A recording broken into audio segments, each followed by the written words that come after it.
Okay. All right. So I wanted to touch on just the timing. And again, I apologize. I'm looking down a lot because I'm going downhill now. Um, the timing of when God lines up certain people, places, and things. And again, for us to pay attention, that there is a timeliness. It's like a time, like a window, that God's like giving us this grace period to be like, I'm telling you about this. Are you paying attention? If you are paying attention, take action and do the things I'm asking you to do right now, and take the lesson. Not only take the lesson, but like talk about the experience and the lesson so that other people can grow from my understanding, from my experience, so that other people can be leveled up. So I want to talk about just things in general, like physical things, and coveting. Okay.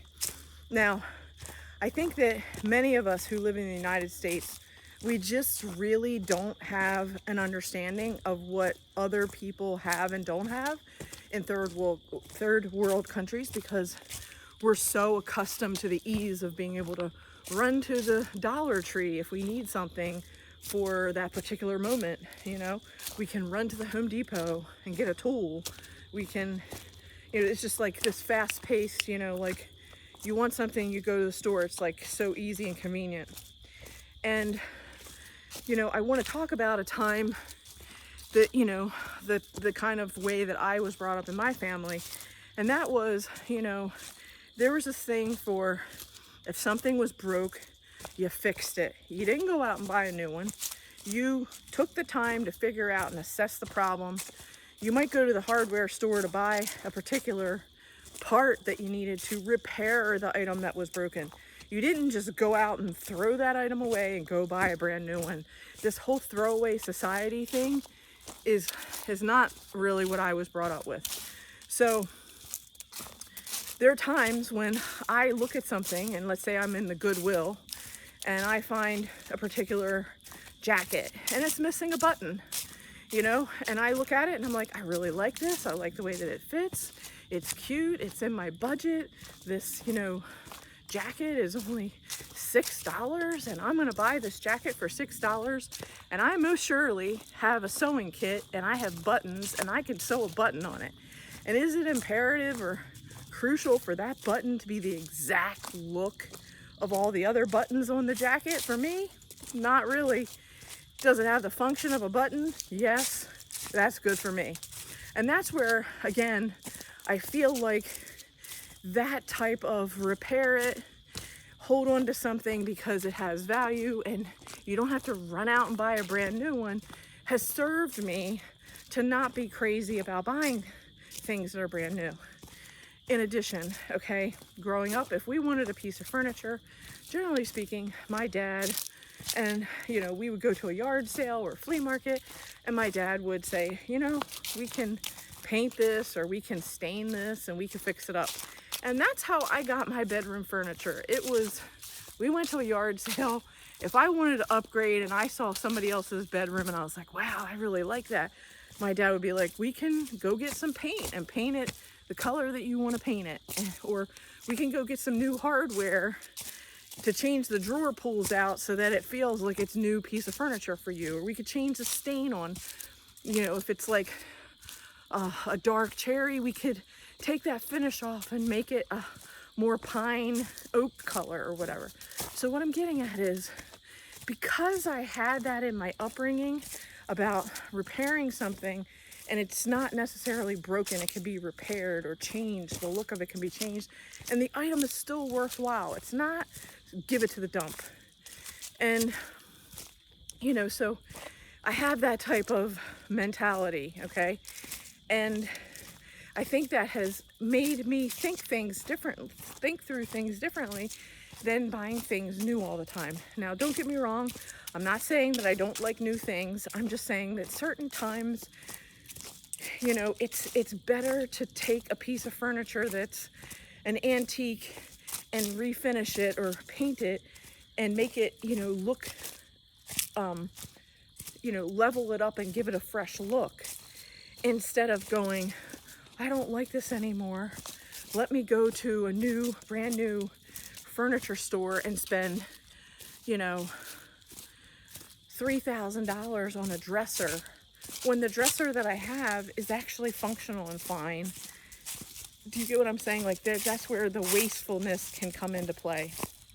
And sometimes people will say to you, like, you're being cheap. No, I'm not being cheap. I'm being practical. There's a difference between being practical and being cheap, okay?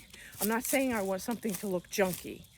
What I'm saying is that sometimes you can have a nice look about something furniture-wise or clothing-wise, and you can buy Lululemon or Athletica, workout yoga leggings or whatever, and you can buy them at the Goodwill or on ThredUp, and you can spend $20 or less for a pair of used, athletic clothing that serve you just fine with a good washing, and you don't have to go to Lululemon and spend $125 for a pair of pants. That's all I'm saying. It doesn't mean that you can't have the same look or the same quality if you like the particular fabric or what have you. But there's another way that you can go about acquiring it by buying it secondhand, going to a Goodwill, fixing up a piece of furniture with a can of paint or a new colored stain or new hardware, instead of saying, oh, I need to get a brand new bedroom set and spend, $5,000. I'm just saying, you don't have to go crazy like that. And I think that's just the difference of like having grandparents that, went through the Depression. And so they used things, they were practical about things. They canned their own preserves, they saved, the jars from packaging, and they then repurposed those same jars and used them to store their, nuts or preserves or whatever. And I do the same thing. So if I buy a kombucha and, I have that kombucha bottle, I'm going to repurpose that bottle. And whether I put, flax seeds in it or dry goods, or whether I use it to store in my green smoothie when I'm running out the door. The point of the matter is that I reuse things instead of throwing them away. And, sometimes we think that recycling in our communities is like the best option. And, the more that I have done in my research, a lot of that recycling is just BS. And a lot of those items are going into landfills and they're dumping them into the sea. So you might as well use as much of the things that you purchase as you can within your homes, within your garages. Instead of going out and buying fancy stuff, just use glass jars and plastic containers and repurpose those things instead of going out to the container store to buy, Gucci containers, when you can definitely use a plastic Tupperware container or something you got at the Goodwill or a flea market for 25 cents to $1, instead of spending $15 for a Gucci container store package. And I'm just saying, I'm not saying that you can't have things look decent. You can still have your things look decent and use all glass jars. They may not all be the same size or the same width or thickness, but they can all be glass jars, and you can still visually see what's in your dry food pantry in glass jars. They don't have to be, a particular, let me just remember that. Okay. They don't have to be a particular brand name of glass jars in order for you to feel like, you're okay as a person. Like, don't get caught up in the hype of what the marketing is selling you. And I'm not saying that you can't, have fun or be playful. You can still, make some labels and have your stuff look organized, and you don't have to spend a fortune in order to do it. So that's just my tip on, practicality, repurposing things, and not getting swayed with what other people tell you. And remembering that, other periods and eras of life, our grandparents, you know, our parents, whatever, they had a different reality, and it wasn't all about, you know, going to buy brand new stuff all the time. So maybe you don't have to fall into that category either. All right, have a good day, everybody.